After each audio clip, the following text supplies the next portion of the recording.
మాజీ ముఖ్యమంత్రి వైసీపీ అధినేత వైఎస్ జగన్మోహన్ రెడ్డి గారు సెప్టెంబర్ 3 నుంచి 25వ తేదీ మధ్యలో యూకే పర్యటనకు వెళ్తూ ఉన్నారు. ఇంకా షెడ్యూల్ అనేది రిలీజ్ అవ్వాలి, ఏ రోజు స్టార్ట్ అవుతారు అని చెప్పి. బట్ ఈ నెల 3 నుంచి 25 మధ్య యూకేకి వెళ్ళడం కోసం కోర్టు అనుమతి ఇచ్చింది. యాక్చువల్గా యూకేకి వెళ్ళాలి అని చెప్పి సిబిఐ కోర్టులో పిటిషన్ దాఖలు చేశారు. బట్ సిబిఐ అయితే తనని విదేశాలకు వెళ్ళేందుకు అనుమతి ఇచ్చేకి వ్యతిరేకించింది సిబిఐ. బట్ సిబిఐ కోర్టు అయితే తాజాగా అనుమతి మంజూరు చేశారు.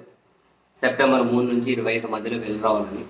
జగన్మోహన్ రెడ్డి గారి వాళ్ళ కుమార్తెలు అక్కడ చదువుతూ ఉన్నారు కదా, and at the same time Jaganmohan Reddy గారి ఒక కుమార్తె పుట్టినరోజు కూడా ఉంది. సో అందుకని చెప్పి ఆ పుట్టినరోజు వేడుకలకు కూడా వెళ్ళాలి అని చెప్పి జగన్మోహన్ రెడ్డి గారు పర్మిషన్ అడిగారు. కోర్టు అనుమతి ఇచ్చింది. 3 నుంచి 25 మధ్య పర్మిషన్ అడిగారు.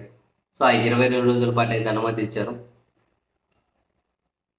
And at the same time ఇంతకుముందు జగన్మోహన్ రెడ్డి గారు ముఖ్యమంత్రిగా ఉంది కాబట్టి డిప్లొమాటిక్ పాస్పోర్ట్ ఉండే, దౌత్యపరమైన పాస్పోర్ట్ ఉంటుండే.